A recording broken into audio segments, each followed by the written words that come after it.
When I'm with them, I love it. Yeah, yeah. We have a Mm. laugh, we have a joke, it's all great.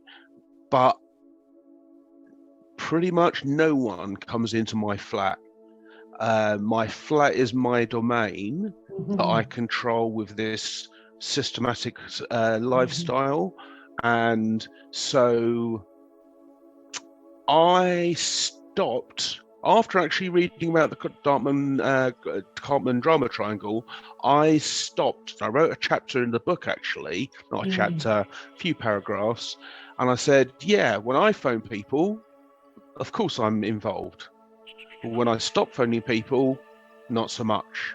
And bit of information, probably, which I should have told you earlier, was the fact that I'm adopted, and my birth mother was forced to give me up on day 2, and I was finally taken home in month 9, and I only found out the year before last, my dad's 86 now, that for the first year after my adoption, my legs didn't work. They had to use a specialist OT. So I hadn't been picked up.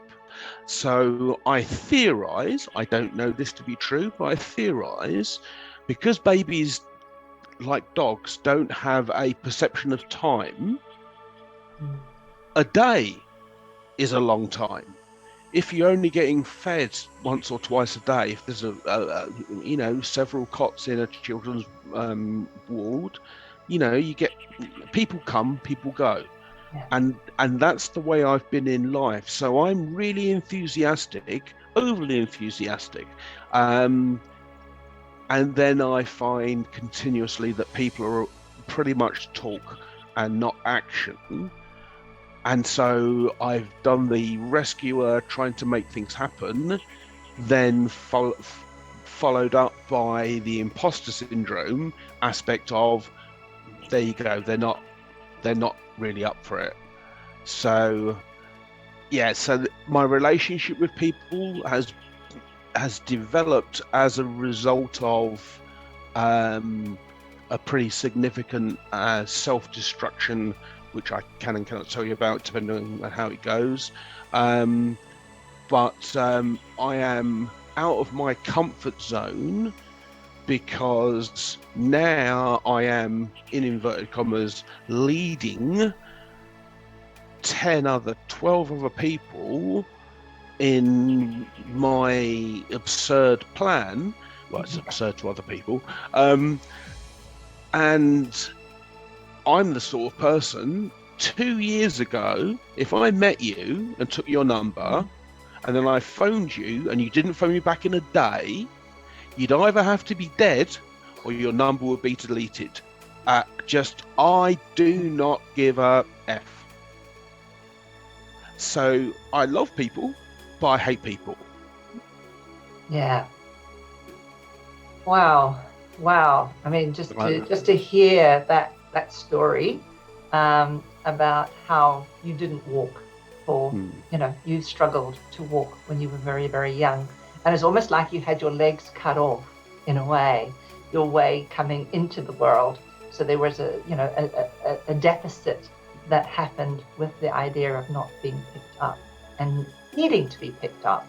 And I Googled for my book when I found this out. I Googled sensory deprivation in babies, Mm, and literally my behaviors are written down.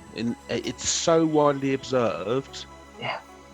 that, yeah. So I think that is the root of my disassociation with the rest of the world.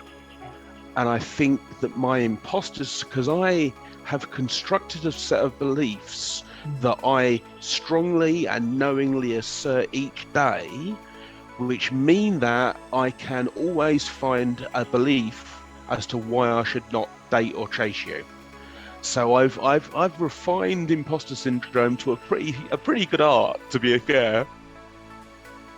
Yes, and I think there's something about closeness, So it's so interesting that you said that 2 years ago you would have kind of not you would have deleted them out of your phone book, and now you're making a conscious effort to actually keep the communication and not make the meaning making about, they're hopeless, they're useless, whatever is going on, they don't deserve to have me, whatever that is.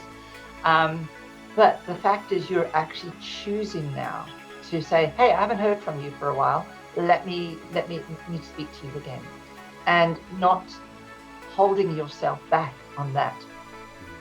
But I also want to talk into the idea that your home, as you say, nobody really comes into your house.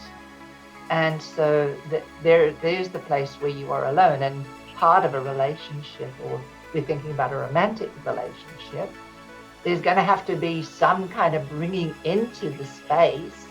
And right now it sounds like there's so much going on that even though someone came in, there wouldn't be any space for them.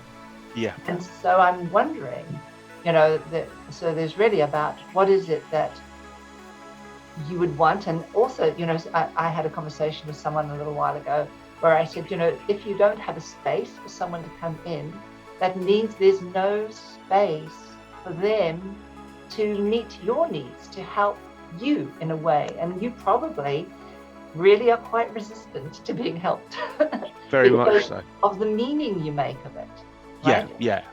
So as a little child, that emotional child, when somebody didn't come and fetch you when you put your hands out, you made meaning about that.